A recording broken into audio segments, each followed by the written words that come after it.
Práticas de encontro. O grupo Práticas de Encontro desenvolve trabalhos a partir dos cruzamentos epistemológicos envolvidos em qualquer investigação de produção de conhecimento, cujo recorte se dê a partir do território e suas práticas socioespaciais, seja dentro ou fora dos ambientes institucionais.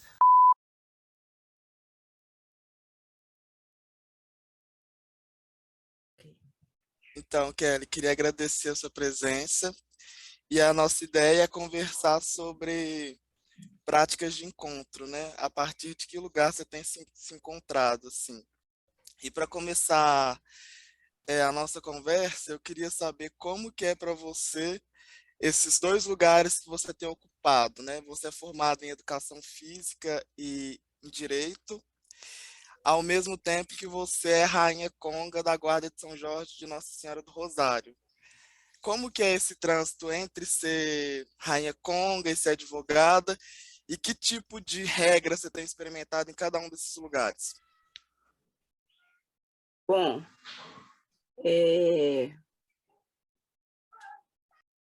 eu formei em educação física já tem algumas décadas e quando eu formei eu não tive oportunidade de atuar. Na verdade, foi uma escolha, porque a remuneração era baixa demais. Professor é uma realidade que eu sempre soube, mas era o meu sonho ser professor de educação física. Mas como eu passei em muita coisa ao mesmo tempo, naquele ano, eu fiquei transitando entre os lugares e entre as universidades até me situar em um trabalho junto com a educação física. Só que esse meu trabalho me remunerava muito bem. E quando eu formei, era optativo dar aulas de educação física à noite. As escolas públicas, até então, nem havia a questão de ter educação física à noite. Mas como estava no início daquela onda de tendinite, a escola pública começou a fazer projetos com ginástica laboral para os estudantes do turno da noite, que vinham do trabalho. Então, a escola que quisesse poderia ofertar, mas isso era uma coisa que ficava a cargo do diretor daquela escola, e também você tinha que ter um CAT, não era concursado, então não era uma remuneração nem à altura daquele valor que o Estado pagava, ou a prefeitura. Então, eu fiquei quieta na Copasa, e frustrada, porque no ano seguinte eu comecei a pós-graduação na PUC, eu cheguei a passar numa prova do mestrado na Federal do Ceará, mas foram projetos que foram ficando. A pós-graduação eu até encerrei, pós-graduação em treinamento. Mas o mestrado eu mal iniciei e fiquei com aquela frustração de não ter condição de seguir em frente. E fui e me concentrei na Copasa ali. Minha mãe era viva, até então era componente da guarda, mas não era capitã, era dançante, e ajudava nos bastidores, na construção da festa, como relações públicas, fazendo aquela interlocução entre outras guardas, eventos para os quais nós éramos chamados a participar. Mas, quando a mamãe faleceu em 2010, aí eu chutei o pau da barraca com a Copasa. E meu salário era alto, muito alto. Só que eu não estava feliz. E se eu aposentasse lá como secretária, eu ia ficar muito frustrada, porque foi muito difícil passar na federal. Foi difícil fazer segundo grau. Passar na federal, acho nem tanto, porque como eu estudei onde eu estudei segundo grau, eu tinha uma boa base, apesar de ser escola pública, porque antes a escola pública era diferente. Mas se eu ficasse lá, eu ficaria frustrada. Então, eu pedi conta, e no mesmo ano que eu pedi conta, eu comecei direito, que sempre foi uma segunda opção minha para graduação. E quando eu me formei em direito, escolhi uma área que não tinha muito uma pegada do ponto de vista do engajamento social, até onde a gente trata o engajamento social da militância ali corporal, porque eu gosto do direito tributário. Mas é muito difícil você ser advogado ligado a um movimento social e político e não ter um trabalho social e não fazer da sua prática profissional também uma prática política social. Então, de luta, de militância. trabalhar ainda de maneira muito esparsa, é uma construção que eu tenho feito, de trabalhar o ponto de vista do direito tributário, do ponto de vista da injustiça tributária, da carga tributária que pesa sobre os mais pobres. Porque o nosso país ele prioriza o tributo que... A carga tributária ela é maior sobre os impostos de consumo, que é o ICMS e o ISS. Quem consome muito é o povo. Então, quem paga mais imposto acaba sendo o povo. Porque se você for olhar imposto, se você for olhar a quantidade que se arrecada do imposto de consumo e do imposto de renda, acaba que o grosso da população brasileira que sustenta o Estado e não tem o retorno do Estado. Então, nós temos um direito tributário que não cumpre a função social. Junto com outras parcelas, com outras atividades obrigatórias do Estado.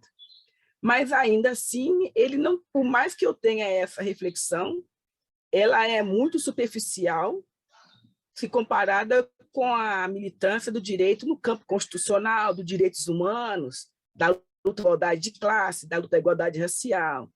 Mas eu ainda não atuo no direito nessas linhas, não. Por quê? Eu vejo o Congado como a minha militância. O meu professor, que seria o meu orientador, o professor Henrique Cunha Júnior, quando ele me pediu para me apresentar, eu fiz um texto de apresentação e ele me devolveu com outro texto que me desnudou. Ele me perguntou quem que eu era, de onde que eu era, o que eu fazia, e aquilo eu tive que sentar para responder. E quando eu falei com ele que Congado não era movimento político, ele falou comigo, se Congado não é movimento político, eu não sei o que é. Aí eu fiquei assustada com isso, porque eu tinha 25 anos na época, eu tinha 33 anos na época. Eu falei, gente, o que é isso? Da onde que ele tirou isso? Então, assim, porque quando a pessoa é muito intelectual, ela aprofunda demais na filosofia política e na sociologia política. E aí te faz umas perguntas que você não sabe nem de onde partir com a resposta. Mas ele me despertou para enxergar o Congado como um movimento de luta. Aí que eu fui prestar mais atenção nos sermões do Frei Chico, porque o Frei Chico ele sempre trazia nos sermões dele falando da origem da Irmandade, da onde que tem Irmandade do Rosário, como que se organizam as línguas em Angola e Moçambique e Congo, que o intelectual branco classificou como povos bantus, mas eles mesmos não se classificam como povos bantus. E ele foi trazendo essas coisas, e todas as colas dele, da missa, eu pedia. Toda missa conga que ele estava, que ele tinha uma colinha que eu passei a perceber, eu pedia a colinha. Ele, não, mas isso aqui são rabiscos meus, não é nada para ele. Mas aquilo, para mim, era uma fonte de informação muito grande. Foi a partir dos escritos do Frei Chico que eu fui tendo condição de entender o que o professor me perguntou. Eu até respondi, mas eu respondi sem entender muito até onde que aquilo ia me levar. Então, eu vejo que, do ponto de vista da advocacia, ela, no reinado, ela não é muito exercida diretamente. Se eu considerar uma comissão da OAB de Direito Constitucional, tem comissão na OAB que trata nem sei o nome da comissão, deveria saber, mas eu não sei. Não é esse o termo, mas o intuito dela é esse. E tem comissão de mulheres, mas se eu estou no Congado, é um movimento político, porque ele é um movimento político, que a política é como o cidadão se apresenta na relação com a cidade, com a polis. Né? É o cidadão e a polis, é o cidadão e a cidade. Então, a relação do cidadão com a cidade, o Congado, ele traz para a sociedade um modo de relacionar diferenciado e específico. É um cristianismo africano, porque é onde o negro exerce o seu cristianismo sem deixar de ser negro, vinculado às suas raízes ali. Porque você louva Nossa Senhora através de seus tambores, você tem suas preces também, tem excelência, tem cânticos diversos para momentos diferenciados, mas, na maioria das vezes, o tambor está ali presente. Então, eu saio à rua tocando meu tambor, com as minhas vestimentas específicas, exercendo a minha fé de uma maneira pitoresca, do meu jeito.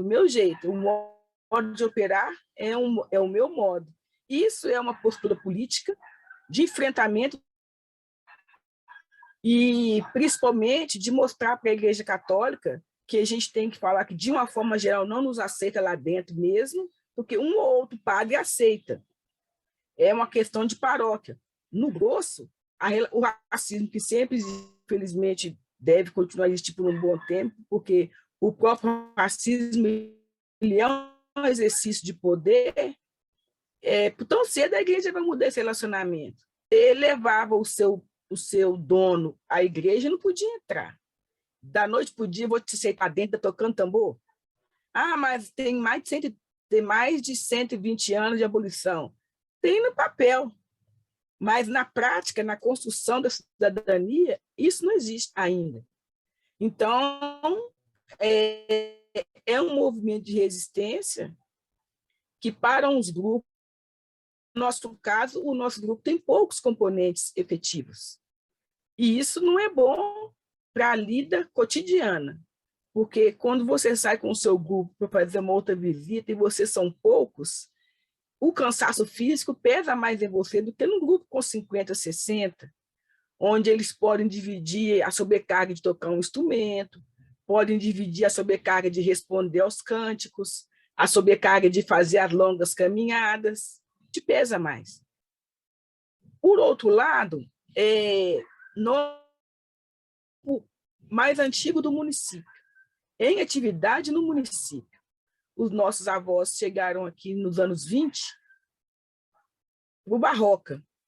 Então, uma política higienista da época tirou aqueles negros e os trabalhadores brancos pobres do Barroca, que até então estavam no planejamento da cidade ali para abrigar a classe média, tida como classe média da época, e mandou todo mundo para Concórdia, que é Concórdia e Pedreira. E então a cidade construída pelos operários que moravam no Santa Lúcia, Morro Papagaio, Pedreira, Concórdia, com as pedras da Pedreira para do Lopes. Só que aí as ruas do bairro Concórdia também foram abertas pelos próprios moradores. Até hoje é um bairro de característica classe pobre, um bairro pobre, de trabalhador, gente simples, digamos assim.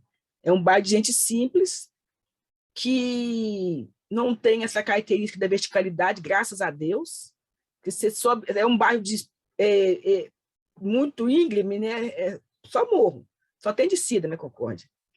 Então, você chega no alto do morro, você vê o bairro do outro lado. Eu gosto disso. Você vê as casas de todo mundo, dos vizinhos, dos amigos. Dificilmente vai ter um prédio ali. Isso é bom. E todo mundo te conhece. Ah, você é quem? Eu sou fulano. Fulano, filho de quem? Filho de Dom Ciclano. Ah, Dom Ciclano, eu fulano. Então, assim, fala-se que lá é um bairro que as pessoas falam demais da vida dos outros, mas é porque todo mundo se conhece. E todo mundo está ali desde que fundou. Então, minha avó está lá, depois da minha avó está minha mãe, agora está minha irmã mora lá, meus sobrinhos com certeza não vão sair de lá. É isso. É aquele bairro característico das famílias. Às vezes as famílias vão casando, construindo outras famílias e ficam no mesmo lote, vira aquela oca, né? Mas a intenção do bairro mesmo, assim, não, a intenção não. Essa é uma das características do bairro. As pessoas não querem sair de lá. Na cara do centro.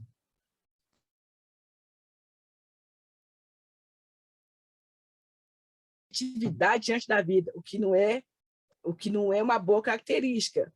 Mas, em geral, as pessoas do bairro, elas não têm aquela ambição que é necessária, mínima, para se prosperar, ajudar a família, ajudar o imóvel da família, ajudar o bairro, de certa forma. Porque uma coisa é você ser um bairro de pessoas simples, outra coisa é naquele bairro não se pensar em benfeitorias úteis para o bairro, para os imóveis que as pessoas moram. E o congado ali, ele exerce essa força muito grande, porque lá agora são 3 congados. Não tem como desconsiderar essa matriz africana que tem na Concórdia, muito umbanda, não em termos de casas abertas, mas muito umbandista, muito macumbeiro isolado, a pessoa na casa dela ali, atendendo com o guia dela, fazendo a caridade dela, uns muitos antigos, outros novos, mas que não estão na casa de ninguém. Algumas pessoas não é dessa tradição, mas tinha algumas famílias que levantavam bandeira de Santo Antônio, de São Pedro, de São João, não tinha congado, a família tinha a devoção com aquele santo.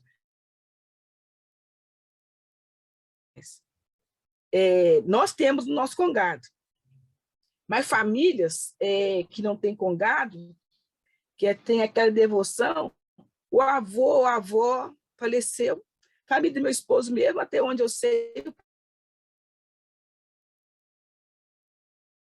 eu não tenho mais a fogueira, não tenho mais a canjica.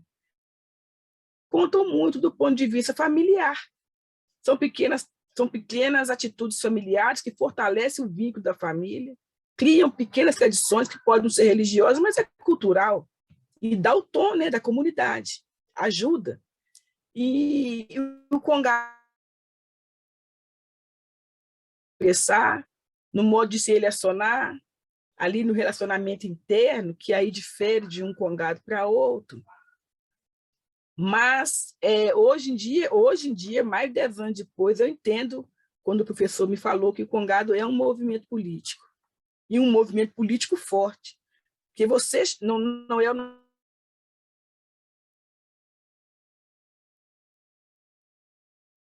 modo de se vestir e falar e consumir o que a Europa dita e o que os Estados Unidos dizem. Quando você chega num lugar e vê uma festa que vem aquele tanto de homem, não é o nosso caso, mas vem aquele tanto de homem usando camisa, calça, saia, uma latinha no pé, turbante na cabeça, o que é isso? Em pleno 2022. Esse negócio existe ainda? Nossa, vocês ainda mexem com isso? Mas a pessoa não entende a fé por trás daquilo, que faz uma criança querer ser moçambiqueiro ou congueiro, que faz um senhor de idade sair à rua com aqueles trajes. Ele não entende que o traje é o de menos. Para você entender isso, você tem que realmente estar inserido naquele cotidiano. É uma coisa que eu vi outro dia, que expressa muito isso da gente,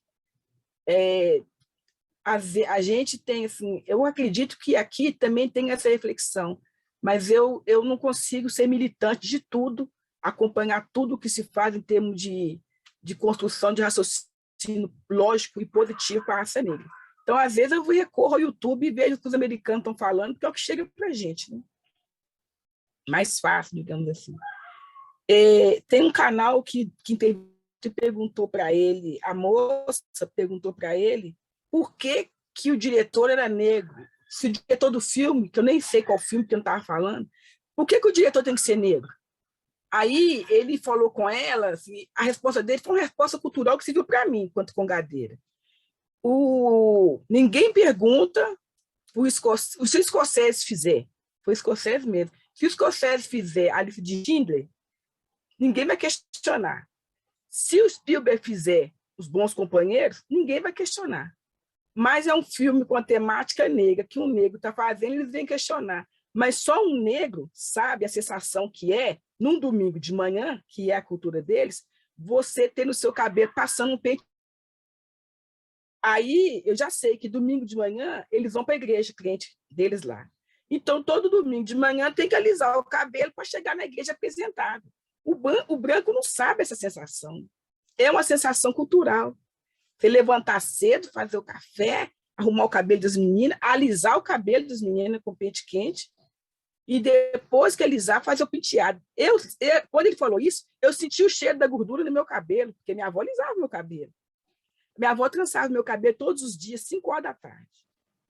Porque tinha que chegar no jardim no outro dia com o cabelo arrumado. Passava o unto, que era um negócio feito com gordura de porco, cheirinho, aquele cheirinho de gordura, cheirinho de costelinha frita, gostoso, por sinal, que passava o unto no cabelo da gente, aí depois que passava o unto, vinha passando pente quente e depois trançava o cabelo. Então, realmente, são sensações, experiências cognitivas que um diretor branco não vai saber transmitir isso para a cena com a emoção e com a conotação cultural e política que um diretor negro vai saber. Então, é muito difícil para uma pessoa que não é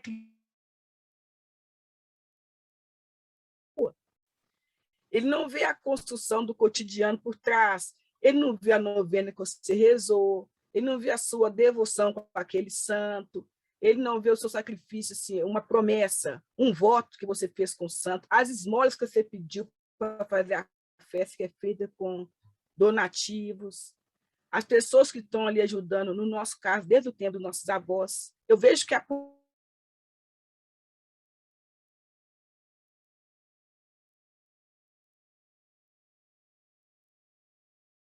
que não é fácil existir. E é difícil te dizer, por exemplo, daqui a 10 anos vai ter Congado, 20, está tendo muita mistura. As pessoas do Congado, muitas das vezes a pessoa que está no Congado, ela é também um bandista ou candomblessista. Aí vai para o Congado com guia, pega espírito no Congado. Ou seja, são coisas que a pessoa está na cara que ela não sabe o que é Congado. Porque, na minha infância, macumbeiro tinha medo de Congado. Hoje em dia, eles vão para o Congado com a guia, então você não tem que ir para o Congado. Ou você está ali, ou você não está. Se você, por exemplo, se vocês são para justificar a sua profissão, você tem fundamento de epistemologia de outra, então, ou a sua é muito fraca, ou então você está na profissão errada. Porque todo mundo tem um princípio. Todo mundo, toda profissão, tem os princípios filosóficos ali, que é o alicerce. Se eu, para justificar princípios de outra, eu não sei o que é a minha, ou então os princípios dela são fracos. Esses são começar a misturar, amanhã ou depois, quem não sabe o que é, vai achar que tudo tem seu valor, mas cada um tem que ficar no seu quadrado. Porque senão você não vai saber fazer um discurso. Às vezes você vai ser chamada a fazer uma palestra, ao invés de você falar o que eu deveria ter falado aqui no início, por sinal, louvado seja nosso Senhor Jesus Cristo, a pessoa vai falar Saravac Samangola, Macuiu, meus irmãos, Motumbá, meus irmãos, ou Jaé, meus irmãos. Entende? Você tem que entender o seu lugar para você saber chegar. Não é que é uma coisa complicada, é só uma questão de metodologia mesmo. É um arroz com feijão. Se você quiser florear muito, você se perde também. Porque, por exemplo, para eles entenderem que eu sou boa, eu tenho que chegar com a minha guia, eu tenho que chegar com o rosário, eu tenho que cantar mais alto, eu tenho que estar com a roupa toda do tecido mais fino, para eles entenderem que eu entendo. E não é assim. Você, às vezes, chega no interior, encontra com aqueles grupos simples, alguns sem farda, não tem condição de todo mundo ter roupa igual, muitos de chinelo, que não tem condição de ter um sapatinho branco, alguns com sapato de qualquer jeito, mas estão ali com a fé deles. Então, a gente tem que respeitar e saber se posicionar, porque senão a gente se perde. Falei demais. Nossa, falei demais. Tenho disso, não?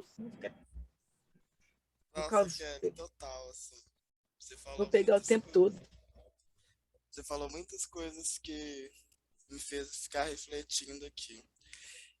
E eu acho que é muito isso, né? O Congado, ele experimenta essa militância que você não encontrou no direito com o corpo na rua, né? Com o campo, etc. Aí eu fiquei pensando que o Congado, ele se manifesta nesse lugar, né? Da coletividade, do contato com a rua, do contato com o outro.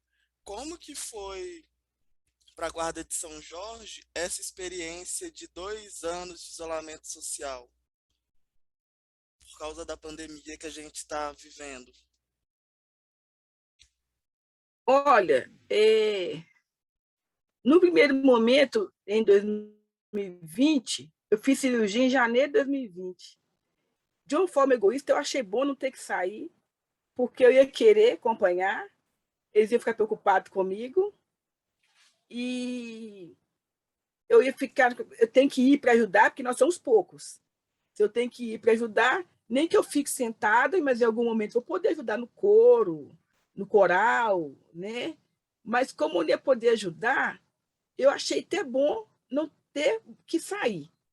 Por outro lado, dá uma coisa no coração da gente que é só quem está dentro precisa saber. Porque eu não senti tanta falta de ir na casa dos outros, não. Porque fazer visita não é fundamento do congado. O que te garante de ter o seu congado, o que te garante de ter é você cuidar de dentro. Não pode ficar sem ter reunião, embora a reunião não aconteceu. Não pode ficar sem ter reunião, não pode ficar sem levantar as bandeiras. Mas quando chegar a festa, não vai receber ninguém e aí não tem festa. Quem faz a festa não é o visitante, é o festeiro. Então, nós vamos fazer a novena da festa, vamos levantar as bandeiras da festa, vamos fazer um almoço. E eu, em 2020 ainda, na semana da festa, eu quis me sentir movimentando para a festa, para não sentir um vazio. Aí eu fui na cidade, comprei vela, fui na cidade, comprei foguete, comprei flores para enfeitar o altar, que são as coisas que eu fazia na semana. Fui na floricultura no sábado, comprei as rosas e tudo, e fizemos um almoço. Isso em outubro, mas abril, na festa de São Jorge, a gente fez tudo, novena, bandeira, mas fiz a feijoada e coloquei, enchi uns lamitex, dei uns 200 lamitex, e mandei lá para o meu papagaio, para o congado que faz a festa de São Jorge com a gente, para sentir esse movimento de festa. Então, de certa forma, eu senti que eu estava fazendo a minha parte internamente. Mas ainda assim não era uma coisa. Muitos irmãos não fizeram nada. E a gente, como as pessoas, elas não têm muito o senso, muito próximas e acabam sendo vítimas do distanciamento. Porque como é que vai ser para você juntar todo mundo de novo em prol da fé? Agora que está voltando, eu acho que não vai ser fácil para ninguém. Porque se falar que é um churrasco, vai ficar 2 anos. Mas tem churrasco amanhã, todo mundo vai estar lá. Mas oração não funciona assim. E você está voltando para novena. É um esforço, o rosário, ele é um esforço de exercício da fé. Dá trabalho. Não é simplesmente você chegar, acender uma vela, deixar a vela lá, o santo prestar conta daquilo. É diferente, mas dá um trabalho. A gente lá em casa, eu não posso reclamar muito dos meninos da minha irmã, porque eles são muito devotos e eles realmente dão continuidade às coisas internas, da novena, das bandeiras, eles são totalmente engajados. Mas nem todo lugar é assim. Mas o fato de nós sermos poucos, até o engajamento com eles, eu me preocupo, porque me preocupa isso, deles serem muito engajados e nós sermos poucos. Mas eu penso também que as coisas estão do jeito que é. Que não adianta você ter muito e esse muito te dá trabalho, né? Então, acaba que foi bom. Nós conseguimos fazer as obrigações. Mas, por outro lado, a gente tinha um projeto aprovado para ser feito em 2020. Então, esse projeto foi prejudicado. Assim, ele era um projeto para sair, para visitar, né? E acabou que ele não aconteceu. E quando você não faz, você tem que devolver o recurso, né? Se você não fez o projeto, você tem que devolver o recurso. E nesse ponto ele não foi legal, mas outros anos virão, como estamos aí, graças a Deus, todo mundo vivo, vacinado, seguir em frente, né? E agora, esse ano, já teve a festa de São Jorge, que foi muito boa, mas foi muito boa. A gente era a mesma coisa, só a novena, só a gente, mas tinha um projeto envolvido, então teve que divulgar no Instagram, encheu, e nós demos o almoço, servimos o almoço na ONG, fiz 7 quilos de feijão, uma feijoada para 250 pessoas. Graças a Deus, deu tudo certo. E esse congado do Mon Papagaio veio de surpresa. Nem acreditei. Não, mas foi bom demais, foi bom demais. Fizeram a visita surpresa e é aquela coisa da amizade que continua. Se esse ano nós não sairmos para outro lugar, na festa deles a gente vai, que é dezembro. São 2 festas que eles fazem. A de outubro, que é no mesmo dia da nossa, terceiro domingo. Mas eles fazem uma para Santa Luzia, que é em dezembro, o domingo mais perto do dia 13, que é o dia de Santa Luzia, é o dia da festa. Então, a gente vai lá em dezembro. Não foi fácil, não, mas vencemos a pandemia e vamos seguindo em frente, né? Na fé. Sempre na fé. Porque Você comentou da sua irmã e que vocês duas têm trabalhado junto, né? A Capitã Kelma. Depois que sua mãe faleceu, como que foi para você assumir essa posição de matriarca e qual que foi ou tem sido o maior desafio nesse sentido, nesse lugar? ué, depois que a mamãe faleceu em 2010, ela tinha o Rei Congo, que está conosco até hoje, graças a Deus, que é Ricardo. Ele reinou uns 2 anos sem rainha. E a nossa rainha Conga era minha avó Figena, Deus a tenha. E eu fui na avó Figena e pedi para ela me coroar como vice-rainha dela, porque ela não tinha muita saúde para ir. Ela tem um congado. Assim, abre um parêntese nisso. Depois que a minha avó faleceu, a minha mãe convidou ela para ser rainha. E ela foi rainha da nossa guarda desde os 15 anos de idade. Depois saiu, montou o congado dela, que é no Nova Floresta, a guarda de São Sebastião. Então, quando a avó faleceu, a mãe chamou ela, que era uma pessoa dos mais antigos, mais próxima da minha avó, ela assumiu. Mas com o advento da idade, ela não conseguia mais vir lá no reino. E aí a mãe fazia o ofício de rainha também, só na festa, no dia, para não ficar sem ter o reinado da rainha. E aí eu pedi a Frigênia para me coroar, deixei bem claro para ela que eu não estava querendo ficar no lugar dela, não, porque ela era muito brava, também sabe? Ela era muito brava. Deixei bem claro para ela que eu não estava querendo ficar no lugar dela, não. Era só se ela concordasse, de eu apoiar e sair de vice quando ela não pudesse ir. Graças a Deus eu falei direitinho, porque ela era brava, não sabe? Se ela fosse contra, eu tinha que firmar meu anjo de guarda. Mas ela, graças a Deus, concordou. E marcou a coroação, falou que ia para a minha coroação, o congado dela que me coroou junto com o nosso, e é onde eu comecei.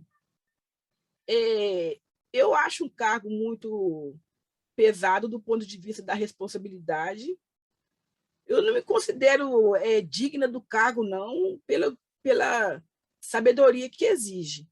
Mas, como o conhecimento é uma coisa que a gente vai construindo todos os dias. Eu acho que, na medida que eu for caminhando, eu vou aprendendo.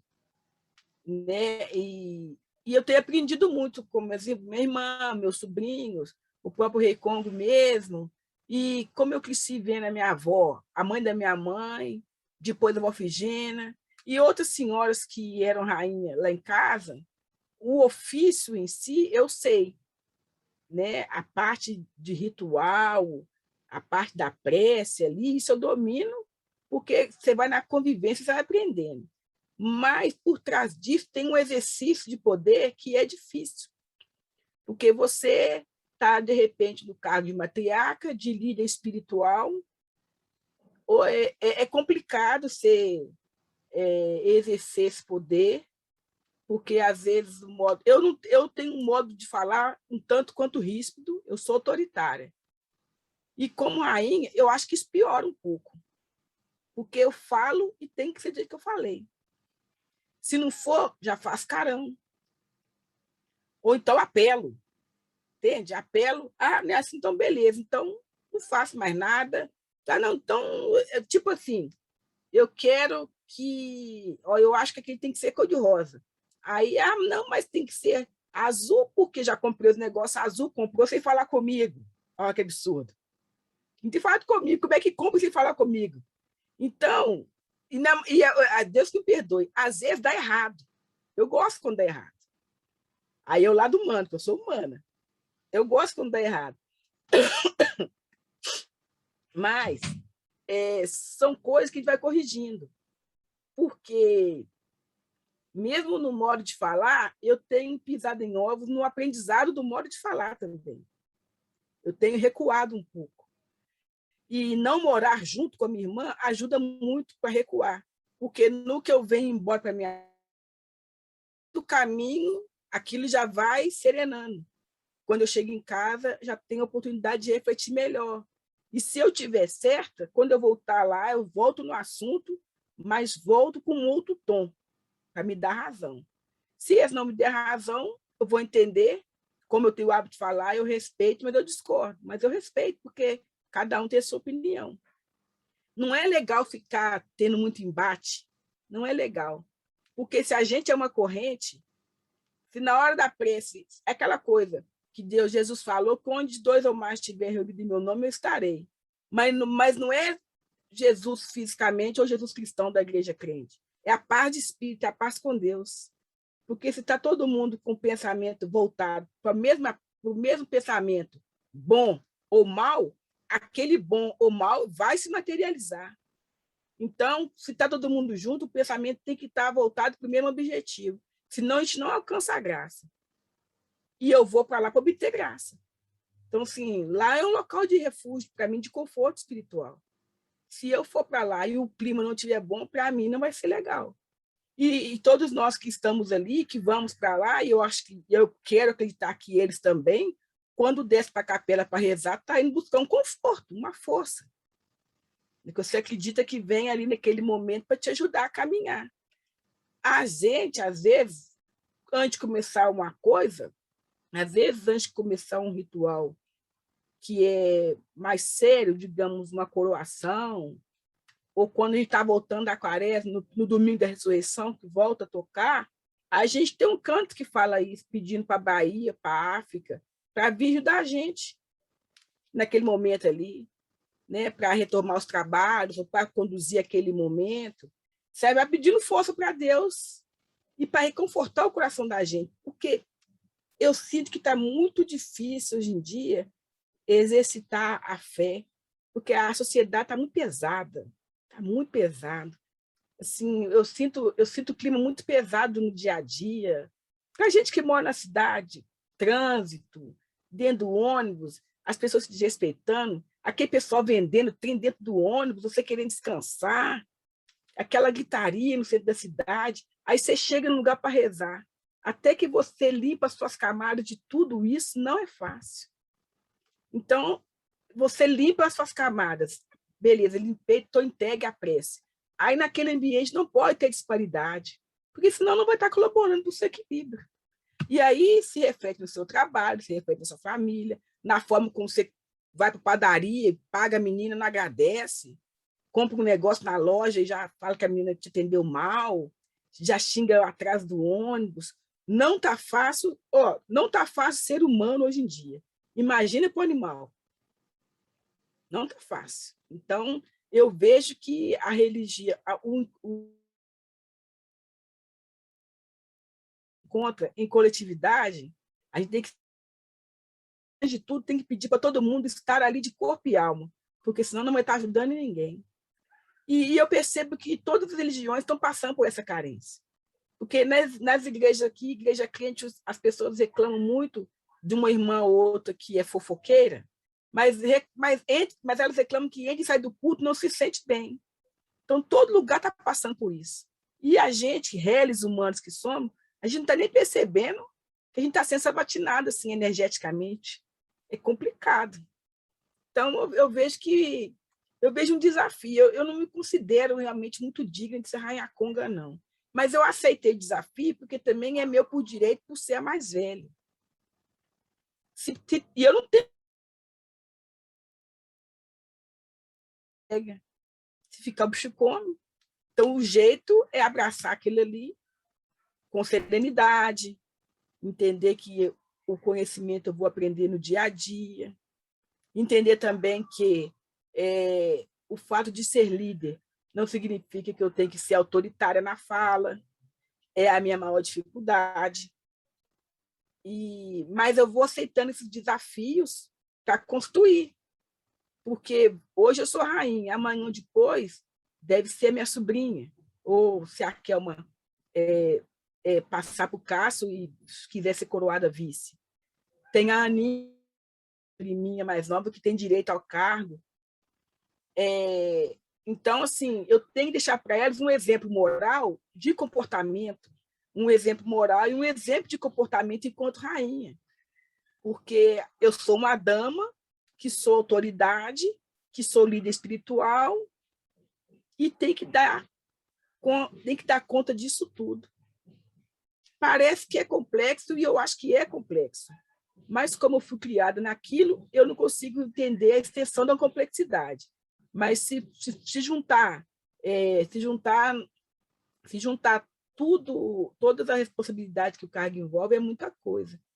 Mas só sei por partes que eu acho que acaba que vai dando certo. Porque, afinal de contas, as coisas não acontecem tudo de uma vez, né?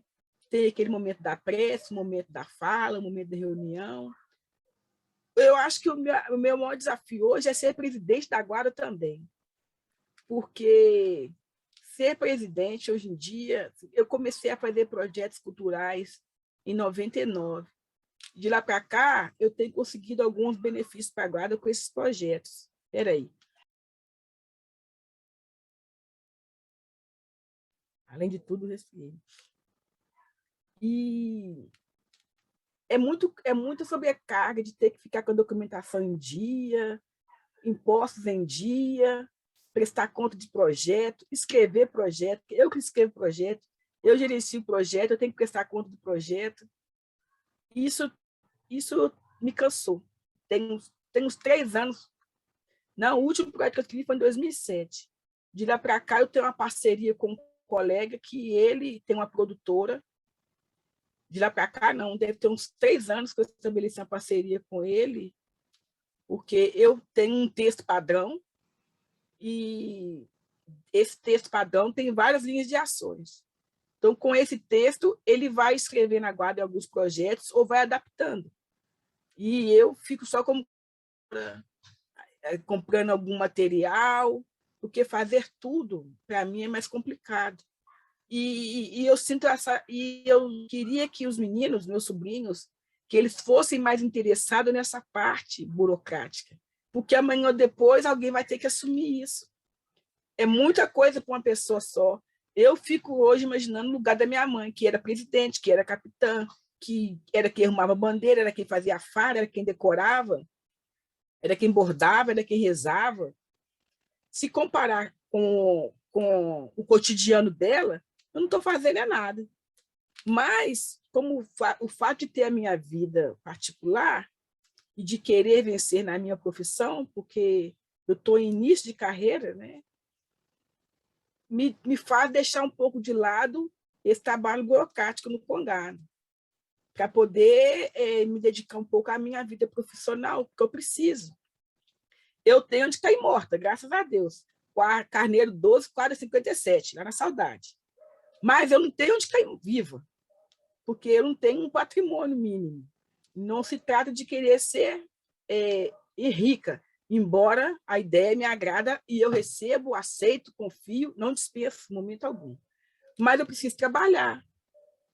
E o Congado, eu não tenho uma equipe de projeto, eu não tenho uma equipe de relações públicas, e precisa. Da noite para o dia, descobriu-se o patrimônio material. Começou em 95, lá em Durban, veio caminhando. Fernando Henrique fez umas coisas superficiais, mas fez. E hoje em dia você tem aí a Unesco que reconheceu, você tem o patrimônio material, todo mundo interessado, tem o registro que está em andamento. E todo o Congado precisa. Só que, se nós tivéssemos uma federação dos congados realmente atuante, ela teria um grupo de amigos, entende? E se eu agora tivesse um grupo de amigos ali para elaborar esses projetos, cuidar do patrimônio que é aquela guarda, aí você ficaria mais à vontade para cuidar da parte religiosa.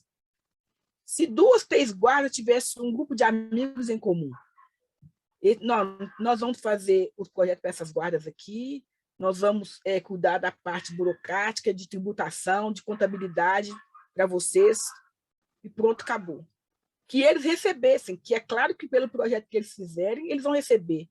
É lícito, porque você faz um projeto, porque projeto dá trabalho. Então, quem escreveu, quem está gerenciando, tem que receber por ele. Se as guardas tivessem esse apoio logístico, digamos assim, ficaria mais fácil para elas trabalharem a parte religiosa. Eles não têm receio de ter, alguns têm receio de se organizar do ponto de vista de fundação, registrar, ter um CNPJ. Se for olhar todas as ideias que eu tenho projeto até para meu bisneto. Tenho muito projeto na cabeça, muito mesmo, de organização, de oficina, de um centro de apoio logístico para a Congado, para custear, um centro de fomento. Tudo é possível de se fazer, mas muitas das vezes eu já pensei, já fiz muita coisa para outras, pensando em outras guardas, mas a gente carece de um verdadeiro senso de irmandade. Isso é a pior coisa que eu acho que essa é a nossa pior chaga. Essa é a pior chaga. Porque irmandade, de fato, vou deixar aqui na reticência, que é para não cumprimentar. Irmandade, de fato.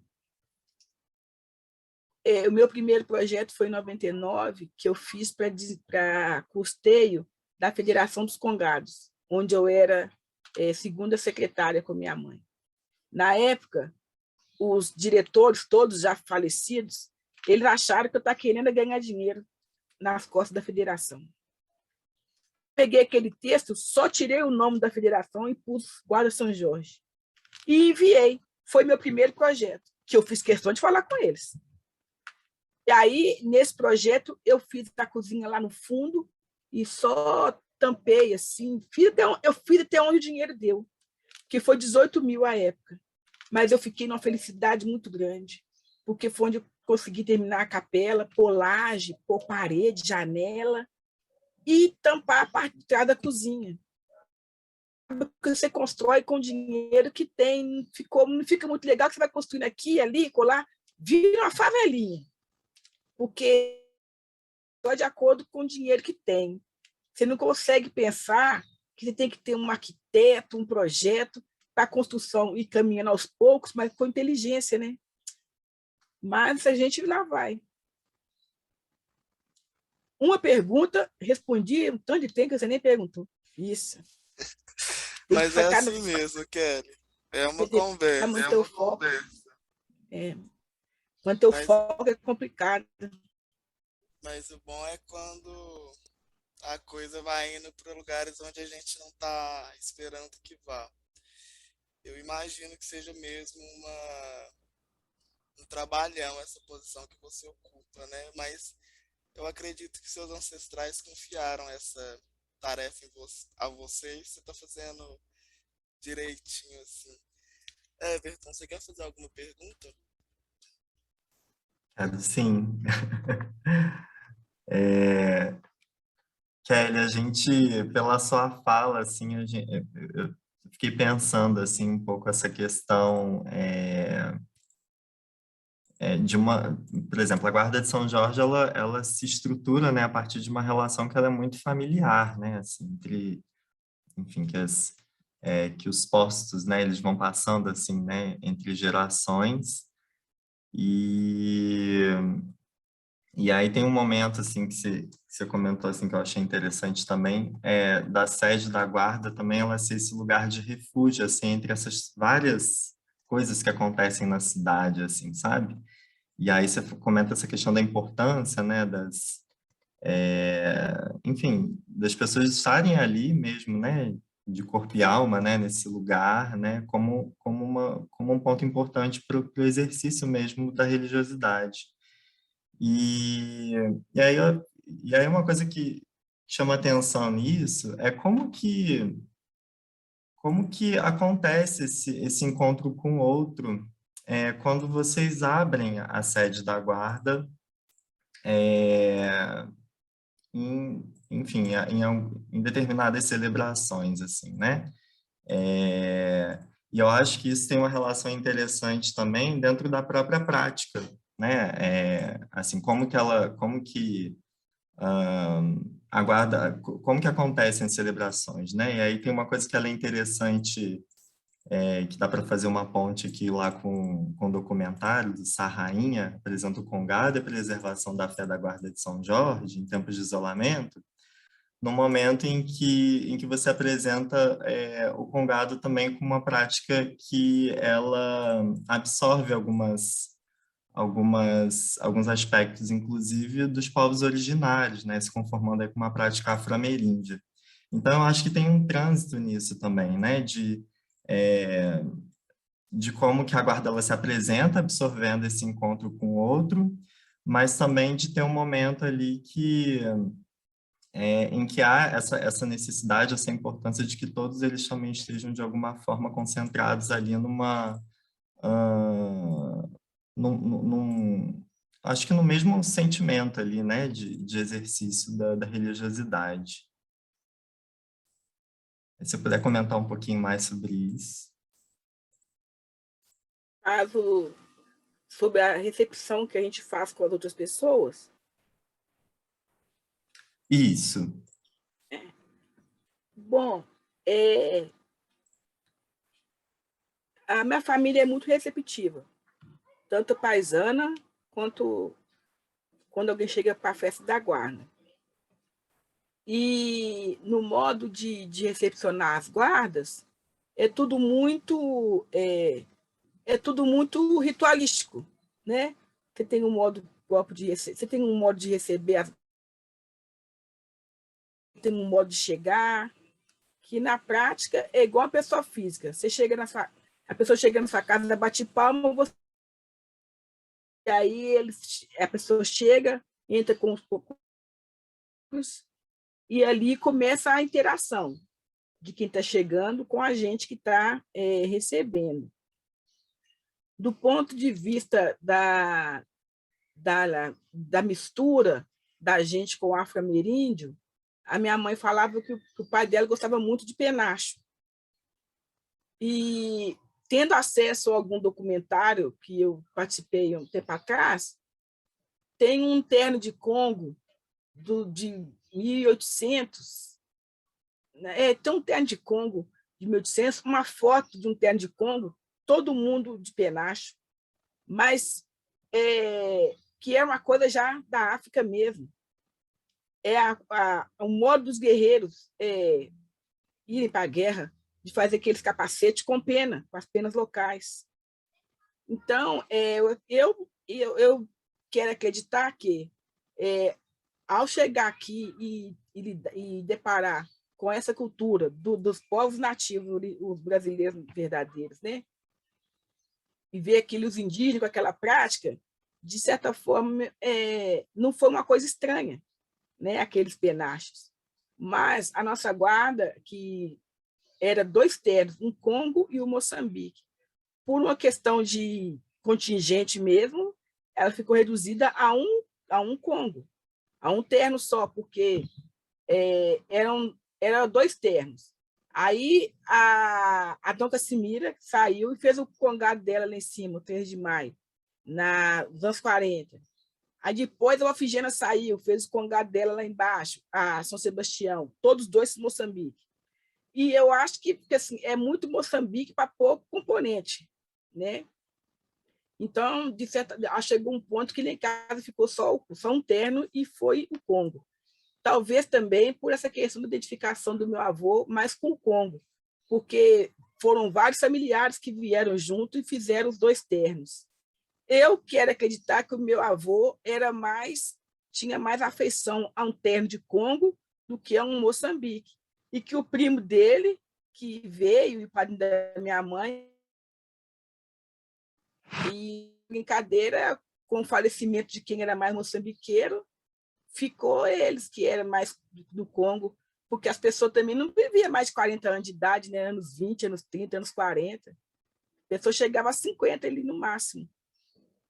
Meu avô acho que morreu com 42 ou 52, assim. Então, assim, aí, nesse tempo, acho que acabamos sendo vítima da própria situação mesmo, de sobrevivência precária. Mas a receptividade, ela acontece de forma muito, muito amistosa mesmo, dentro do ritual com um jeito próprio. Que acaba que você, se você for numa festa, se você for em 2, 3 festas e ficar na porta da sede, ou na porta da capela da sede, você vai ver todo mundo chegando, cantando mais ou menos a mesma coisa, pedindo licença, e quem está recebendo também falando a mesma coisa, seja bem-vindo. Porém, aí a gente cai em algumas coisas que hoje em dia você não tem mais. Eu não gosto de festa com muito congado. É 6, 7 no máximo. Porque a festa que tem muito congado, não posso falar por todas, mas muitas que eu vou, parece um conto de congado, mas não parece festa de reinado. Porque algumas práticas que são básicas não acontecem. Ah, precisa fazer isso, não. Ah, precisa fazer aquilo, não. Eu lembro que a gente sempre ia, todo congado que chega, a gente forma o nosso congado para receber. Forma o nosso congado para receber. Aí, mas você vai chegando nos lugares, eles não formam o congado para te receber. Você chega e vai entrando. Agora, tem um lugar que fez isso com a gente. Quando as relações, às vezes, ficam um pouco estremecidas, e quando é só reativada, aí todo mundo faz tudo certinho. Faz questão de te receber, faz questão de, na hora de ir embora, te levar até no seu ônibus, ou até na esquina.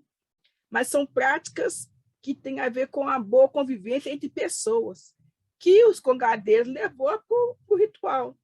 É você chegar na casa dos outros, eu vou na casa dos outros, eu entro e peço licença.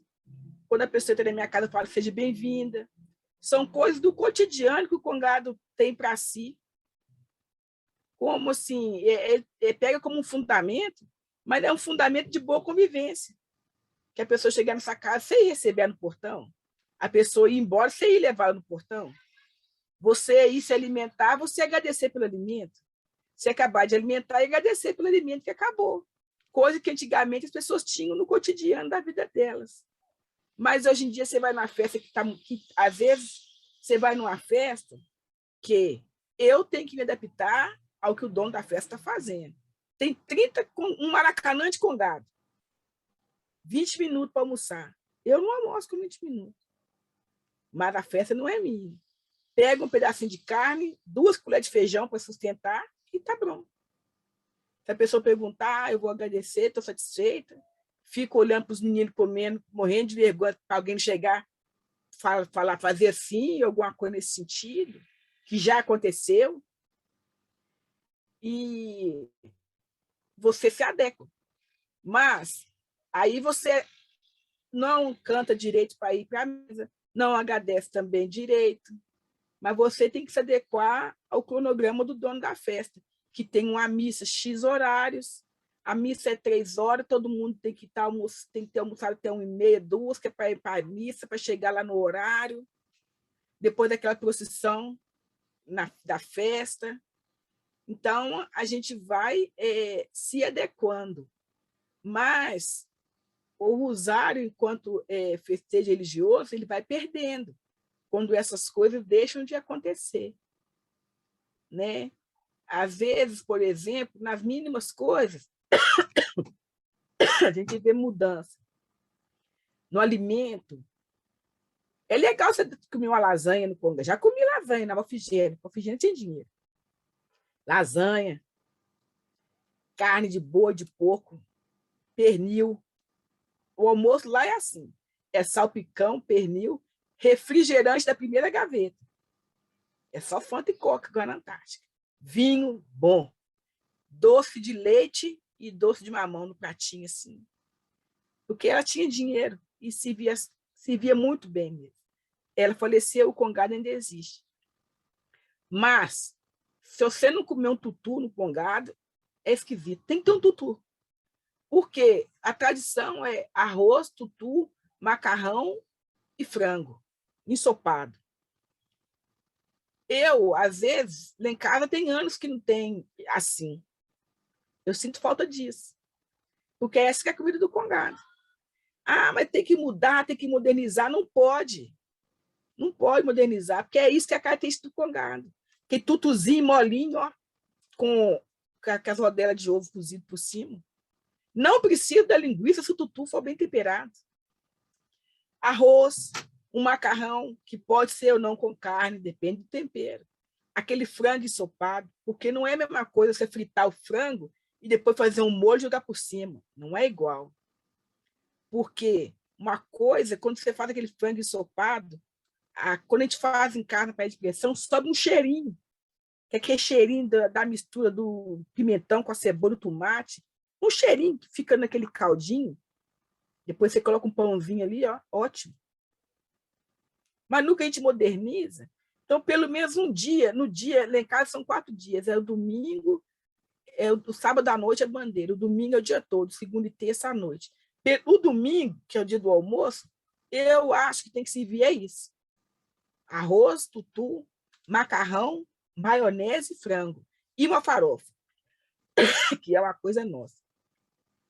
Então, o prato é cheio, porque a pessoa, são muitos, é um prato com, são 6 tipos de comida, 5 a 6 tipos, porque a pessoa fica o dia inteiro cantando, dançando, tem que ser uma coisa que sustenta. Por isso que é o tutu, que é o arroz, tutu, o macarrão, de preferência feito na lenha, porque se você não for na lenha, também você sai da tradição. Todo congado tem que ter fogão de lenha. E já é aquela coisa, lá, tudo é o jeito dele.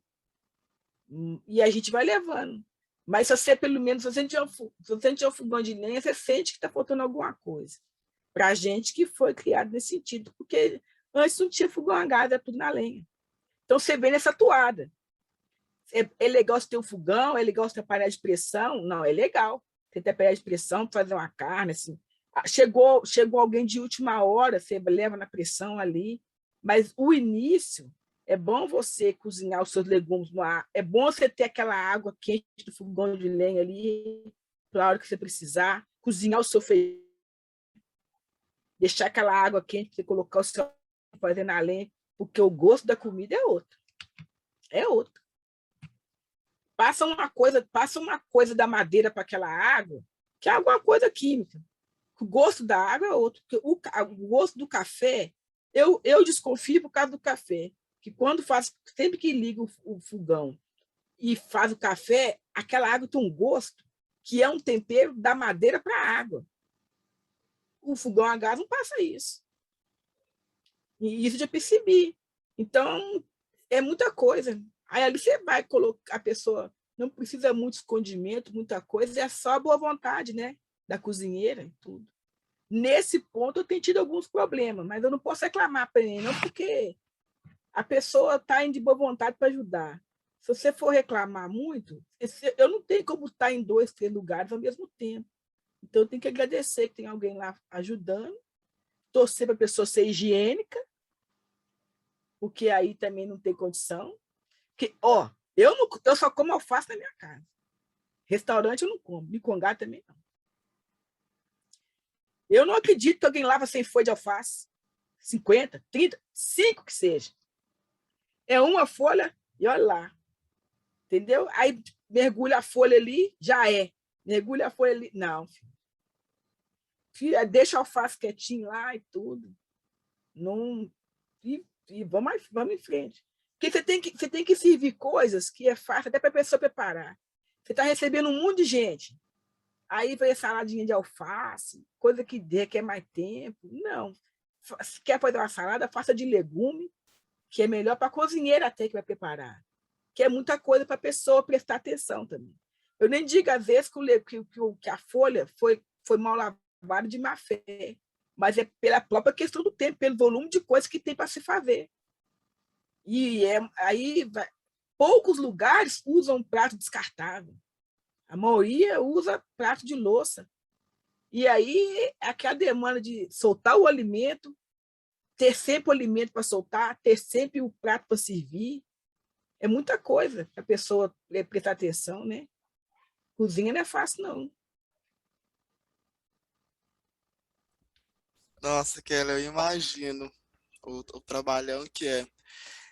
Você comentou sobre o fogão a lenha e essa necessidade, né, que a gente tem de mediar entre o que é tradicional e trazendo, né, outros avanços para a nossa prática, desde que ela não seja descaracterizada, né?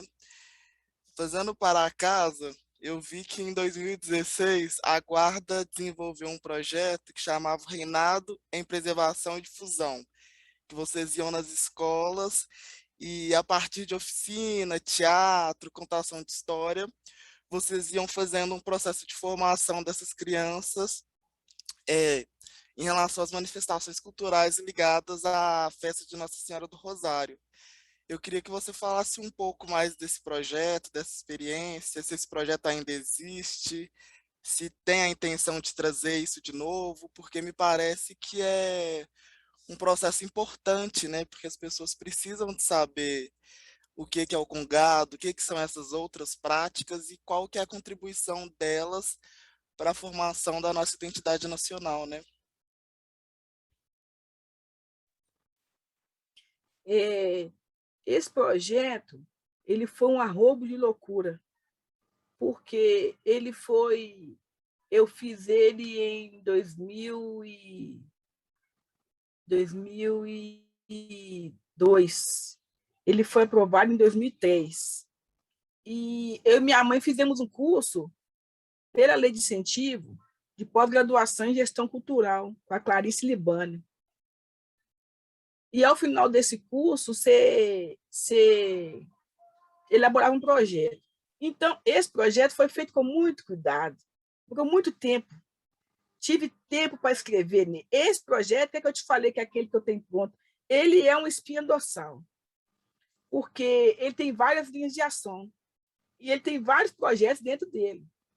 Como eu não tinha essa noção à época, eu entrei com ele, ele foi aprovado, a época foi 75 mil, e ele envolvia uma esquete teatral para falar a história da Guarda, elaboração de cartilhas do reinado, cartilha básica, falando o que era congado, oficina nas escolas, palestra, e oficina de palestra de canto, dança e artesanato. Aí, ele foi meu segundo projeto, mas eu aprofundei muito nele e vi como que o projeto estava trabalho. Porque chegou um ponto que eu contratei uma pessoa para fazer a produção, e no fim das contas, quem fez a produção mesmo fui eu. Eu só paguei ela. Porque é o que o Deso Hort falou. Ela não tinha como. Faltou engajamento nela. Mas aquilo ali não era a essência dela, ela era produtora. Mas ela não ia saber trabalhar nele com a produção da maneira que eu precisava e que o projeto precisava. Porque eu fiz ele claramente para divulgar o congado e para ter componente. O que eu queria com aquele projeto era isso. Porque eu aprendi com a Clarice no curso a desenvolver um diagnóstico chamado FOFA. E esse FOFA, ele é da sociologia, não é antropologia, ele é antropólogo. Esse FOFA é um quadrante em que você coloca as suas virtudes de um lado, seus defeitos. O que está sobrando e o que te falta. Então, a partir do FOFA, eu percebi que eu precisava de recursos para pagar transporte e de gente.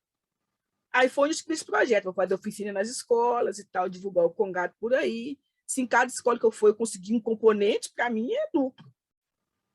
Aí, fui na secretaria, na época Macaé era secretária adjunta na Secretaria Municipal. Aí eu fui a Macaé, ela mandou uma professora vir conversar com a gente, e a partir da secretaria, eles indicaram as escolas para a gente ir, a secretaria intermediou tudo direitinho, e a gente fez. Só que esse resultado final, ele não foi do jeito que eu esperava. Mas eu percebi que ele é muito ambicioso para ser feito da forma como foi feita. A única coisa que ficou a contento mesmo da proposta foi a esquete que o pessoal do Grupo Galpão que fez. O Chico Pinheiro mandou uma turma de alunos dele que eram alunos tipo em final da graduação lá no Galpão, eles tinham um grupo próprio. Então, eles saíram com a gente algumas vezes, e montaram uma esquete maravilhosa, a esquete deles, muito boa mesmo. E, nossa, foi uma experiência maravilhosa o teatro que eles fizeram. Mas o que ficou para mim de experiência? Esse projeto ele é um projeto permanente, porque ele é a caminhada da guarda, entende? Ele é um projeto permanente. Só que, ao mesmo tempo que ele é permanente, ele pode ser reativado isoladamente. Eu posso fazer só uma linha de ação, eu posso usar ele só para permanência do transporte, de custeio de transporte, para publicar novas edições da cartilha, para apresentação da esquete, para as palestras.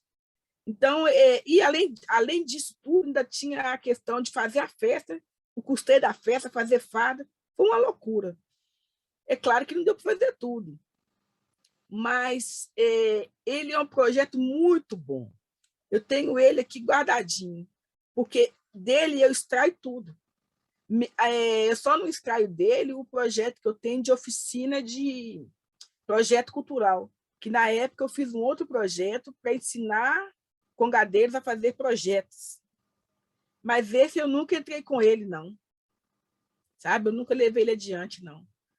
Porque... sei lá por quê. Eu percebi que era muita coisa para mim. Eu tinha muitas ideias, mas tem que ter tempo para mim para aplicar as ideias. E a gente tem que fazer escolhas. Não dá para fazer todos os projetos e gerenciar tudo. Agora eu estou numa fase legal porque eu estou com uma parceria. Mas ainda assim, se for o caso de fazer alguma coisa desse projeto, eu vou fragmentar. Vou fazer as cartilhas, o material gráfico, porque desse projeto também, o que ficou de troco nele? A logo da guarda. Eu fiz a marca da guarda, o símbolo. Contratamos uma agência para produzir a logo, que ficou muito boa a logo da guarda. E essa agência foi uma experiência boa, as meninas boas de serviço e tal. O recurso para pagar era pouco, né? E elas aceitaram e fizeram um serviço muito bem feito.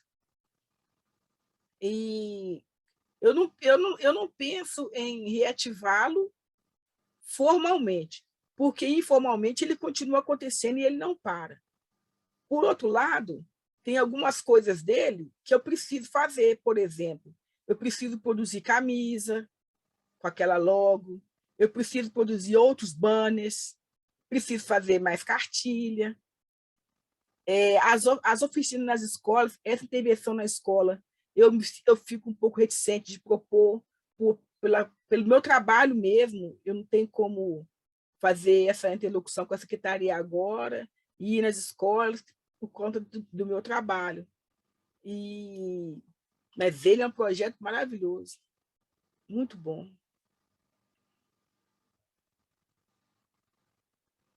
Eu não tenho a cópia para mostrar para vocês, para te mandar, da esquete, né, da apresentação. Não lembro se a gente filmou.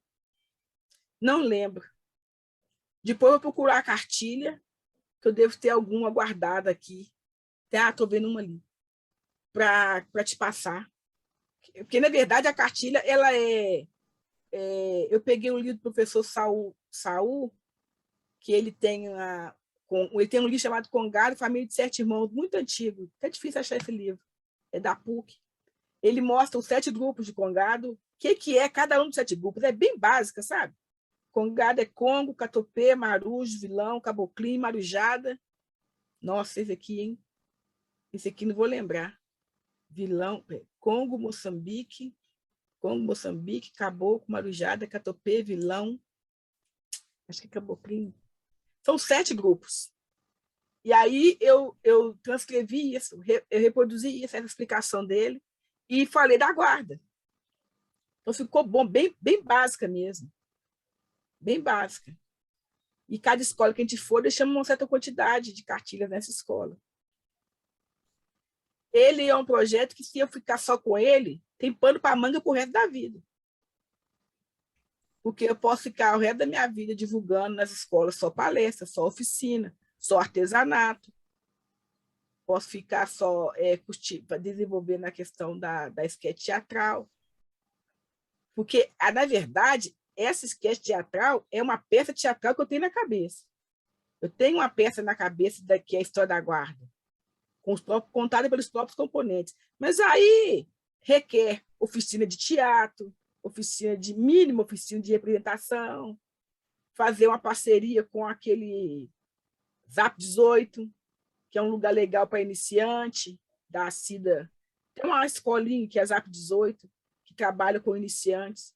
Aí é preparar o pessoal da Guarda para encenar a própria história. Ia ser ótimo. Aí eu tenho que fazer um projeto Lei Rouanet, porque eu vou querer contratar um bom diretor, preparar os meninos à altura, pegar um dia no Palácio das Artes, que eu sou dessas, né? Como diz a minha amiga Deise. Pegar uma data no Palácio das Artes e encenar isso. Entende? Deixar os meninos em pão de bala, porque só de saber que você está falando de você, te dá um gás. Você vai entrar lá falando de você. Aí você vai se representar, sair de você e entrar você dentro de um personagem. Isso, sim, isso é coisa do outro mundo. Esse é meu lado artístico, fala, né? Porque, graças a Deus, também eu tenho vários currículos. E, assim, ver os meninos encenando a própria Guarda, isso é a coisa do outro mundo. Tem até a música na cabeça. Eu já tenho a música de introdução, já tem a forma como vai acontecer, que eu pensei em fazer do estilo Senhor Brasil, eu sentada dialogando com o personagem e outros cenários passando por trás, falando do cotidiano, hora dançando, hora conversando, sabe? Ambiente de cozinha, ambiente de recepção de reinado, ambiente de bandeira, ambiente da rua, da igreja. Isso entre uma música e outra. Aí eles vão encher o saco, mas tem que começar com o samba do Martim da Vila. Tem um samba da Vila Isabel que fala isso. Vou cantando, e meus encantos vou mostrar. Muito prazer, sou a musa, sou a fonte. Deixa meu feitiço te levar. E aí, nesse meio tempo, a coisa vai desenrolando, vai acontecendo, sabe? Vai se apresentando. Mas isso aí, filho, só quando a Mega Sena me achar, porque eu quero ter tempo para cuidar disso. Não dá para fazer uma coisa dessa pensando em outra coisa. Porque teatro também, é um momento de paralisação, porque você tem que parar e se dedicar, porque o papel político do teatro ele é muito forte. Você não pode colocar uma peça de qualquer jeito, independente do assunto que ela seja, porque a peça, o interessante do teatro é que ele entre no espectador. Se ele não entrar, não vale a pena assistir. E é muito frustrante você ir ao teatro assistir uma peça que você sai de lá como se você tivesse ido em lugar nenhum. Né? É uma responsabilidade. Teatro não é brincadeira, não. Não, depois de tudo isso que você contou e dessa ideia que tá aí toda na sua cabeça, eu tô torcendo para acontecer uma conjunção astral para esse dinheiro chegar para isso acontecer, porque eu quero assistir isso. Aí, falando sobre essa coisa do teatro, dessas narrativas, Kelly, recentemente a prefeitura começou um processo de dialogar com os congados, os terreiros de Umbanda e Candomblé que estão aí no Concórdia, no sentido de tentar registrar eles enquanto patrimônio da cidade. Como que tem sido esse processo para vocês? Quem da prefeitura tem ido aí conversar? Que tipo de conversa vocês estão estabelecendo? Assim, se você puder comentar, porque eu também não sei qual que é o grau de sigilo do que está acontecendo. Deixa eu dizer, vocês não está sendo muito bem divulgado isso, não, Daniel? Esse processo, não? Não. Bom, eu não sei por que não está sendo divulgado, mas como não pediram segredo, eu estou participando do processo. O que é isso? Tem um candomblé lá na Concórdia, perto do campo, a casa de Tiangô, da Deise. Eu acho que você não conheceu o pai dela, mas o pai de santo do pai dela já é falecido, mas a casa dele é tombada. O professor Lisboa era filho do Lojucan. E a casa da Deise teve um problema de esgoto no vizinho que deu uma cratera na casa dela. Na entrada, do lado da casa, que é a entrada do candomblé, porque é um lote de esquina. Então, na parte que é a entrada do Candomblé ali, abriu-se uma cratera que eu não cheguei a ver, não, mas todo mundo que viu falou que foi isso. Copasa, parece que na época Copasa e Prefeitura ficavam empurrando um para o outro quem que era a culpa. Ela bateu na porta do Ministério Público. E aí começou a ter solução. O promotor que estava acompanhando o caso e a casa dela, foi na casa dela e tal. E o Ministério Público que, quando entrou o Ministério Público à frente, a coisa resolveu. E eu só soube disso tudo no dia que eu fui lá, tipo, na reabertura da casa. Fizeram um evento lá na esquina do Candomblé, aí os congados foram, tudo. Foi muito legal o evento. Mas, depois disso, ficou um troco para a prefeitura, pelo que eu entendi. A prefeitura teve que assinar com o Ministério Público um TAC, um termo de ajuste de conduta. E parece que um dos critérios desse TAC é fazer o registro das manifestações africanas da Concórdia. O inventário. O TAC consiste no inventário.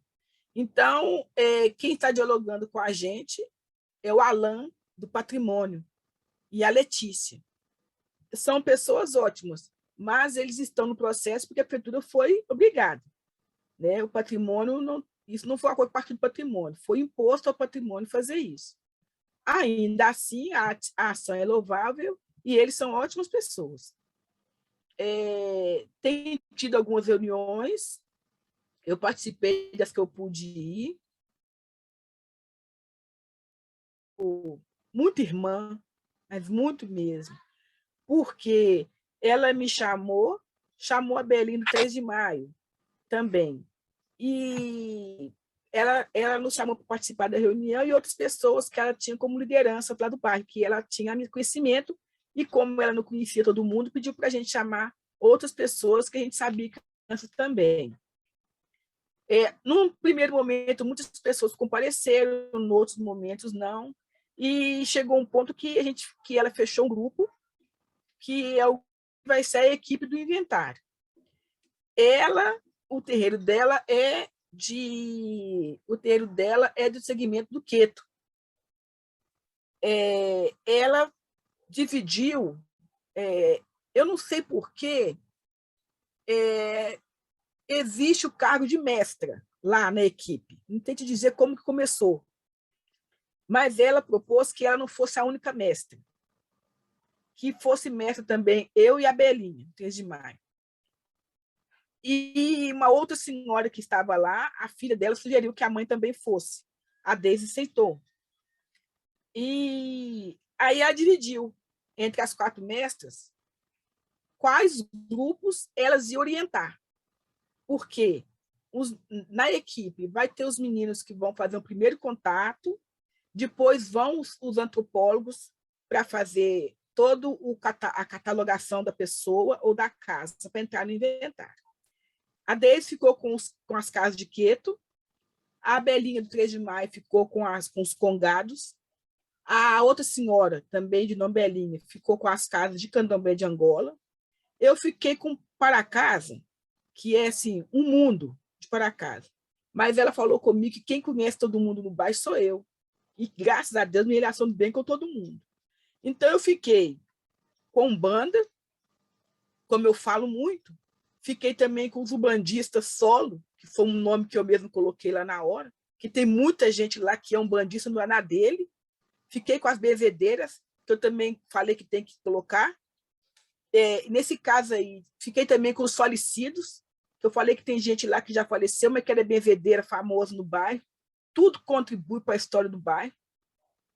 E fiquei também com o samba, que, embora não tenha Confidência Mineira atuante, é a escola mais antiga da cidade, é uma escola respeitada, e tem muitas pessoas da Confidência lá que são vivas e que merecem estar no inventário porque fazem parte da história do Carnaval de Belo Horizonte. Tem gente na Concórdia que foi professor do Carlinhos de Jesus, que fez questão de falar que aprendeu gafieira em Belo Horizonte, no Elite, com o Valdir, que é da Concórdia. Então, são coisas que diferenciam Concórdia realmente. Se hoje em dia a gente tem alguém famoso lá no Rio com várias escolas e que da sua escola saíram outras escolas, tudo começou no Olegário Maciel. E ele teve a humildade de reconhecer isso, de falar isso. E a Preta, que é a porta-bandeira da Confidência, o dia que eu estive na casa dela, a gente conversou um pouco sobre isso.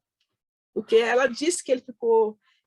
parece que ele veio em Belo Horizonte, não sei por que motivo, mas ele ficou de queixo caído com os bailarinos aqui, com o samba de BH.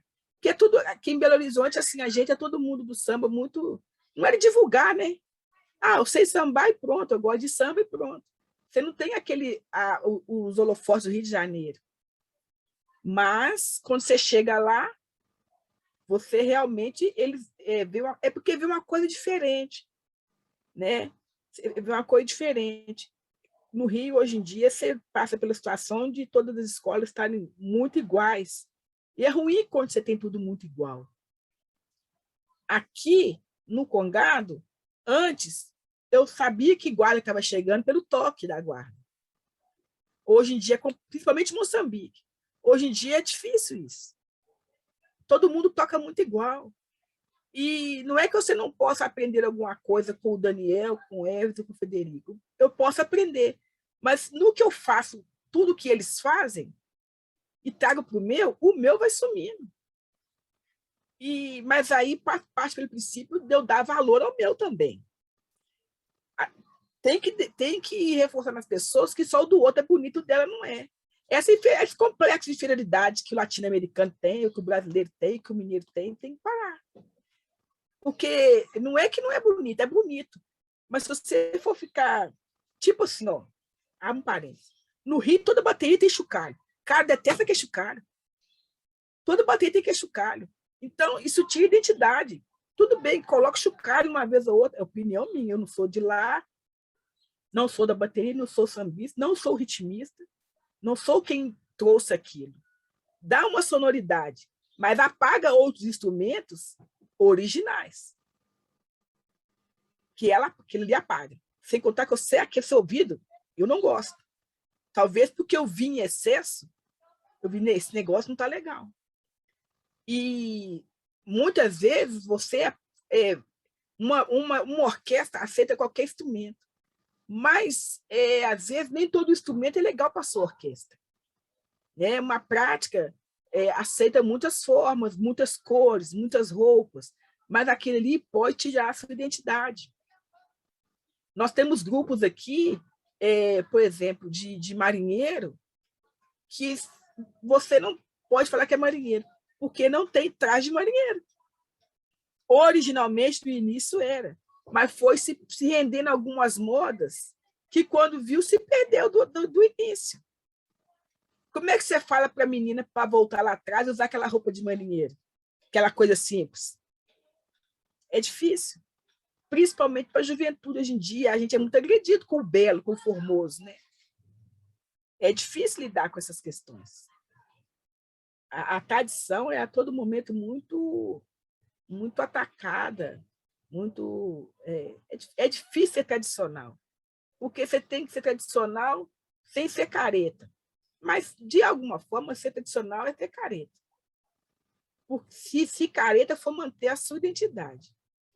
Você pode fazer algumas aberturas, tem que fazer, porque as coisas estão caminhando para frente, né? Tem que fazer algumas aberturas, mas todo momento tem que se policiar, porque às vezes as pessoas, é muito fácil que tem de fora falar que assim, você não pode fazer isso não. Por exemplo, a Daniel conhece, lá em casa tinha uma casa lá, um barracão entrando à esquerda, que a gente jogou ele no chão. A graça de Deus, só Deus sabe quando ele vai subir. Mas eu tenho um colega que é antropólogo, muitos anos atrás, ele falava assim que a gente não podia fazer nada naquela casa, não podia derrubar, não podia fazer nada, porque aquilo é patrimônio, porque ali é um terreiro de patrimônio, tudo lá tem que conservar como está. Ele não mora lá. Né? Ele que ficou vendo goteira, que a telha, na telha caindo goteira no rosto dele. O rato tentando, dialogando com você, porque a fresta da porta dá para ele passar numa boa. Entendeu? Subindo, aquela coisa toda, mofo na parede. Aí é fácil para ser tradicional. Pô, ser tradicional é isso? Então, eu acho que é legal em ser tradicional, mas tem que ter um pouco de dignidade. eu quero conservar, mas eu tenho que... Ali mora uma família. Quer dizer que, para eu ser tradicional, a casa tem que lembrar a casa do tempo da escravidão. Tem que lembrar aquela casa mais limpa do interior, lá do vale, com aquela telhinha mais curvada, uma parede de pau a pique. Aquilo é a tradição que o estudioso quer ver, para dar valor. Porque se ele vê que você, de tradição, ganha um pezinho de dignidade, você não pode, você deixa de ser tradicional. Então, é difícil até para o intelectual entender que você ser mais digno, você não vai perder a sua tradição. Que você reforme o imóvel e depois, na parte externa, no acabamento, você venha com aquele trabalho de tinta ou de trabalhar o cimento ali, colocando aquele acabamento tipo de estilo daquelas casas portuguesas. As casas mais simples, igual as casas do Bonfim ali, aquele desenhozinho, aquelas coisas assim de casa de vovó, que é a tradição do mesmo jeito. Mas é complicado ligar a tradição à miséria, que é isso que eles fazem. Ai, mas que bonita, que é tudo muito tradicional. É igual aquele samba cabide de mulambo. Eles querem ver isso. Se você não retratar o cabide de mulambo, você não é tradicional. E tem que haver... eu não acho que é uma linha tênue, não. Eu acho que a maneira como, às vezes, o sociólogo quer ver a miséria do povo para contextualizar e valorizar o trabalho dele. Parece que se ele chegar numa casa de um objeto de estudo e aquilo retratar a teoria que ele estudou, aquilo ali não é um lugar de objeto de estudo dele. E isso é delicado, né? Hoje em dia está muito em voga a teoria minimalista. Mas para quem for passando fome, quase não comeu carne na infância, você quer ser minimalista na fase adulta? Não somos chegados em carne. Comi muito pouca carne na minha infância. Tem gente que já é o contrário, comeu tão pouca carne e agora quer. Então, às vezes, pelas suas condições sociais e econômicas, você teve uma... Você tem direito a ter uma vida adulta, no mínimo, digna. Né? Eu penso assim. Mas assim, eu respeito quem pensa o contrário, só não vou junto. Total, Kelly. Eu acho que é muito importante a gente pensar a tradição enquanto esse contínuo histórico, né? Que continua, é um processo que ele está no tempo do presente e do futuro, e não somente encerrado no tempo do passado, né? E já caminhando para o fim, se não for um abuso assim da sua boa vontade, a gente queria que você finalizasse para a gente essa conversa com um canto, uma cantiga. Um canto.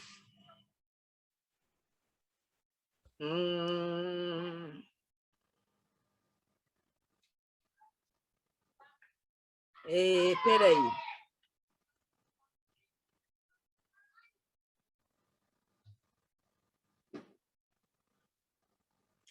Vou cantar um canto de Nossa Senhora. Meu pai, deixa eu ver qual canto. Tá. Vou cantar um canto de Nossa Senhora, que a mãe gostava muito de cantar, que fala de irmandade, né? Dessa importância a gente caminhar junto. Ele é assim. Nossa Senhora é minha mãe, os anjos do céu são meus irmãos. Nossa Senhora é minha mãe, os anjos do céu são meus irmãos. Somos filhos do Pai eterno, nós somos de toda geração. Somos filhos do Pai eterno, nós somos de toda geração. Eu gostava quando ela cantava isso, que é uma música bonita, fala que a gente é filho de Deus, de Nossa Senhora, que a gente é irmão dos anjos, ou seja, nós somos todo mundo gente boa. Então, temos que caminhar junto, né? Porque o rosário é isso, assim, é você caminhar, cada um de nós é a conta do rosário. Não é fácil se manter junto, mas se a gente, pelo menos, acordar disposto a ser a exceção da regra, a ser a zebra, né? Vamos continuando ficando juntos. Vamos ser a zebra e continuar unidos, porque realmente é muito desgastante. A convivência social está muito desgastante. E agora, com essa questão de home office, muitas pessoas têm preferido o home office para ter um pouco de paz de espírito. Quem pode, né, meus amigos? O grosso do trabalhador não pode se dar esse luxo, mas quem pode tem feito isso. Agora, eu peço a Deus, Nossa Senhora, que me dê condição de ajudar minha irmã a levantar lá a sede, mais futuramente a casa dela, que eu faça meu para-casa como advogada, né, de regularizar a documentação do imóvel, para ela e os meninos ter uma tranquilidade habitacional, né? E, no mais, a gente vai seguindo em frente, agradecendo a Deus, porque tem gente que tem situação pior do que a nossa. Pior do que a nossa. A gente tem visto aí, na Concórdia, isso não acontece, na Concórdia, a Concórdia ela é africanizada demais. Mesmo a pessoa na Concórdia que é crente, é alguém que é seu vizinho, que estudou com você na escola, que tem um pouco de receio de bater de frente. Muitos lugares a gente tem visto as pessoas ser expulsa da favela com seu terreiro e tudo, ter tido seus objetos de devoção quebrados, as pessoas têm sido agredidas. Na Concórdia, essa agressão não acontece, pela própria presença mesmo. Eu acho que o congado, nesse caso, intimida mais do que o terreiro, porque ele sai à rua, né? Ele pega a africanidade e põe na esquina, e anda o bairro todo. O terreiro de Umbanda ou Candomblé que seja, ele já não faz isso. Então, enquanto eles ficam vendo congado, eles vão entender que a coisa está esquisita. Pro lado deles, né? Esses dias mesmo, o congado lá, o 3 de maio, eles devem fazer a festa de alguma forma, porque eles têm o boi, né? Sai pela rua do bairro, passeando e tudo, pedindo esmola para a festa. O boi começou. O boi é o terror de quem não gosta de congado. Junto uma multidão, que quando a gente era criança era até gostoso, mas hoje em dia vem pessoas de outro bairro, eles usam droga no boi, então você está andando no boi, sentindo aquela maresia. Era gostoso. É só quem é da Concórdia que vê aquele ali. Que tanto de gente é esse, atrás desse cara, dentro da armadura de boi, cantando boi e correndo esse trem? É um trem de mentirinha, mas é uma de mentirinha que a gente gosta, cara. Eu sei que não corre não para você ver. Hoje tá bom, porque estão correndo no asfalto. Antes, quando era gostoso, era rua de terra, você caía de pinguela, cheio de córrego aberto, esgoto, aquele esgoto de responsa. Caía no esgoto. Você caía no capim colonhão, aquele que coça para danar. Quando você toma banho, dava aquela coceira no capim. A gente roubava cana no campo do Pitangui, que o boi entrava no campo, a gente ocupava o campo todo, saiu roubando cana. Olha que coisa. Infância, né? Mas hoje em dia não tem mais isso. O pessoal vai para o boi para usar droga. Eu não posso dizer que é conhecido ou desconhecido. Eu sei que aquele encantamento do correr do boi, é claro que não é todo mundo, né, gente? E se o boi ligar para isso, o boi deixa de existir. Uma hora isso passa, as pessoas acordam para cuspir, para viver aquela cultura, aquele momento ali, e ter o que contar. A minha tristeza com o boi é que o boi não corria atrás de mim, porque era filha da Dilma do Congado. O boi nunca corria atrás de mim. Isso me dava raiva. O pessoal corria, né, tal. Ele não me pegava. E assim, eu ficava, não, o boi não corre atrás de mim. Aí mas eu ia cantando do mesmo jeito. Muito bom. Olha, o congado não é meu, mas eu convido vocês para vir ver o boi. Vocês vão achar uma confusão, uma bagunça. Fica num cantinho, no passeio, só olhando. E o mais perto possível do boi. Porque quando você está... Isso é técnica. Se você está do ladinho daqueles passeios ali e ele está aqui no meio, aí ele vira para trás para correr, entendeu? Ele vira para trás para correr, ou então ele dá um pique para frente. O lado, muito difícil. Muito difícil. Difícil mesmo. E tem as meninas que usam a técnica de ficar no coral, né? Boa, fica pertinho ali atrás dele, cantando, que aí ele não pega elas. Bom demais. Aqui, falei muito, né? Mas eu cantei. Eu só queria agradecer vocês pela oportunidade, agradecer vocês pela irmandade, por essa parceria, pedir a Nossa Senhora que abençoe essa boa união entre nós, que desse trabalho a gente possa surtir uma boa amizade duradoura, né? Porque quem tem um amigo tem tudo. E nessa vida a gente precisa construir boas relações de afeto, né? Porque às vezes a relação profissional, o trabalho, o projeto, ele acaba, a gente tem essa correria e às vezes é difícil para a gente coordenar os freios, né? E as amizades vão passando e tudo. Nem sempre o melhor amigo é aquele que você vê todo dia, mas se a gente pelo menos ter a certeza que eu tenho um amigo ali, a gente já fica satisfeito. E as portas da Guarda São Jorge estão abertas para vocês, ao que vocês quiserem. Vim para participar, vim para assistir e vim para almoçar. Essa parte é muito importante. Dia da festa, você levanta cedo, toma um café e toma um outro 10 horas, mas vai para almoçar. A gente não vai na festa de congado já almoçado, gente. A menos que você conheça a cozinheira e não gosta. Mesmo assim, porque a comida é uma bênção, entendeu? É uma bênção a comida do congado. É do outro mundo. A gente que agradece, Kelly. Sua paciência em conversar com a gente foi ótimo. E a gente se encontra em breve. Mas foi conversa nada, vocês me enganaram. Eu fiquei falando o tempo todo. A gente queria mais de escutar. Que isso? Mas, Kelly, muito obrigado, viu? Por ter participado, por ter aceitado também o convite de estar aqui. Com certeza vou lá visitar vocês.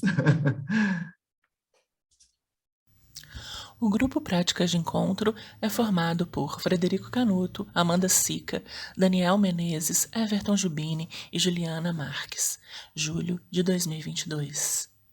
Com o apoio de Universidade Federal de Minas Gerais, Pós-Graduação em Arquitetura e Urbanismo da Universidade Federal de Minas Gerais, FAPEMIG, CNPq e CAPES, uma realização dos grupos Narrativas Topológicas e Práticas de Encontro.